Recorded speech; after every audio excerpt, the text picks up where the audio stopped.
Hi, Dallas Crochet back again. I'm here to expose the truth about the residential schools and the government's plans for Aboriginals. A lot of people, they hear about the residential school abuse, what went on in there, but no one has really even taken a look at why the residential schools were placed and the effects that actually came as a result. Now, if you take a look at what happened in the residential schools, the abuse that went on there, and you apply it to what Jane Elliott found in her experiments called the Blue Eyes, Brown Eyes experiment, she proved that discrimination and verbal abuse decreases a person's level of self-esteem, IQ, and overall success in life and happiness in life, just by discrimination and verbal abuse alone. Now imagine the stuff that went on in the residential schools and how that affects us. It's been proven that it takes away our ability to achieve in life. The American Medical Association released a report in 1999 stating that victims of child abuse usually become victimizers later on in life to their own children. That the abuse they suffered is the same abuse that they instill in their own children. Now, the reason why they do this is because there's a condition, a psychological term called observational learning and social conditioning. Basically, humans learn fastest and best through observing and imitating others. Now, what went on in the residential school for 50 or 60 years, the attendees observed that and started to imitate that, and that's how it passed down to the next generation, the resulting alcoholism, violence, crime, depression, suicide.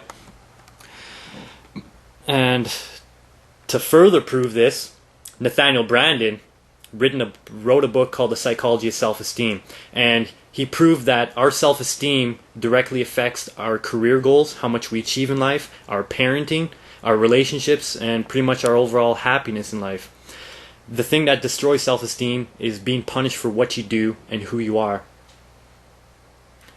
Dr. David Hawkins developed a model called the levels of consciousness, and in it, the lower levels, the four lower levels, are shame, guilt, apathy, and grief. The same emotions that were instilled in Aboriginals on a daily basis through sexual, emotional, physical, and mental abuse. These same states of emotions are present in nearly every single Aboriginal family across North America, in some people more than others. The top 8 levels of consciousness correlate directly with our 7 sacred teachings that we once upheld, that were taken away from by the residential schools. So that's indirect evidence that we naturally lived lives that produce self-esteem, produce personal responsibility, wealth, and achievement. Now, the number one, the result of the degradation of self-esteem, the removal of our cultural, family, and community values has profound effects on us, and the effects can be seen easily by walking down Main Street in Winnipeg, seeing all the Aboriginals out there. Now, if you just look at the statistics, the number one cause of death for Aboriginals for Aboriginal youth 13 to 30 is suicide. The second cause of death is alcohol-related deaths. The incarceration rates for Aboriginals are the highest of any ethnic background in Canada. And in the United States, it's the African Americans who fill the prison systems in there, because they suffer from the same effects. Only their residential schools were in the form of slavery. Now, the official reason why the residential schools were put into place was to civilize us and empower us to become productive members of society. Yeah, great job, huh? So, if they had our best interests at heart when they enacted the residential schools, why did they continue to pack the schools after fully knowing the abuse, the horrible abuse, the diseases, the forced labor, the deaths by starvation, and the other crimes against humanity? Why would they continue to pack the schools even though they knew that stuff was going on? Because that's exactly what they ordered. If it wasn't, they would have changed it. But that supposes the idea that they really had our best interests at heart. Today, the government gives us billions in the form of free education, medication, and residential school compensation. This, again, looks like it's for our best interests, right? Government funding, though, has many negative effects on Aboriginals and Canadian society. First, it creates dependency. Our reservations are in dire need of repair and lack such basic living requirements such as mold-free housing, clean drinking water, and proper waste removal. Our people who suffer from diabetes and other illnesses depend on that free medication. Those on reservations depend on welfare. This dependency serves three goals: to keep us feeling as helpless victims, to keep us dependent on welfare, for Aboriginals know they can spend their money without consequence, and third, to train us and our children that we don't have to take personal responsibility for our lives. The government will do that. Nathaniel Branden stated in his landmark book, The Psychology of Self-Esteem, that self-respect is one half of authentic, true self-esteem.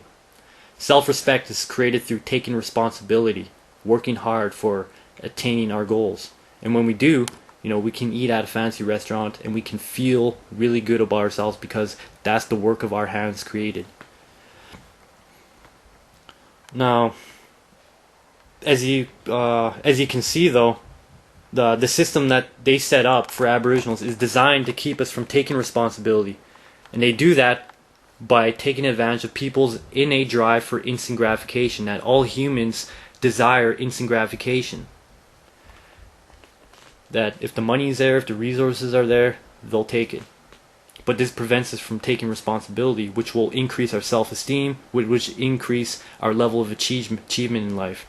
Immigrants to Canada who are forced to take responsibility because they have no one else to rely on, they achieve more than we do even though we have more resources.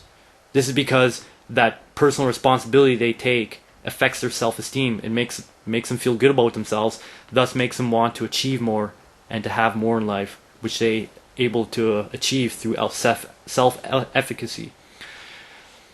And the other half of self-esteem is self-efficacy, basically our ability to achieve our goals and values. Each and every Aboriginal I know for a fact that they want to have a better life for their children, a better one than they had.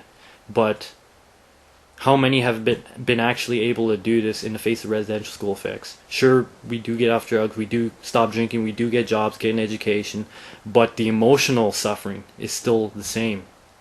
Just take a look at the children, ask them how they feel. Aboriginal self-efficacy is suppressed, and thus our self-esteem and resulting happiness, success, and love are also suppressed. This explains why we are still in the condition that we are in today. Another reason why this money is being thrown at us is to get Canadian society to turn against us.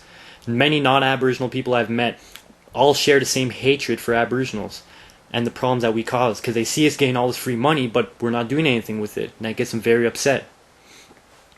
But those effects that they're complaining about are the result of the residential schools, for we never chose to live these destructive lives in the first place.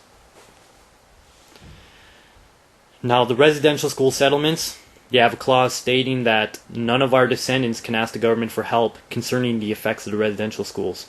When our treaties are taken away, which they will, as I'll prove later, we're going to have a huge crisis on our hands that our people won't be capable of fixing, nor would society have the understanding to want to help or even have compassion for us. Now the question becomes, why are they doing this? Why would they give us billions of dollars, affect the Canadian economy greatly? What secondary objective do they have in mind? What are they getting out of this? Well, I'll be taking a look into that later. If you look back through history, take a look at the wealthy corporations running our country today, and the United Nations Agenda 21, and you'll begin to connect the dots, and you'll start seeing something that I no longer have I can no longer sit around and just let this stuff happen. I got to inform the public, just like John F. Kennedy said in his before he was assassinated. And I'll have some more videos on that later, but stay tuned and hope to see you again.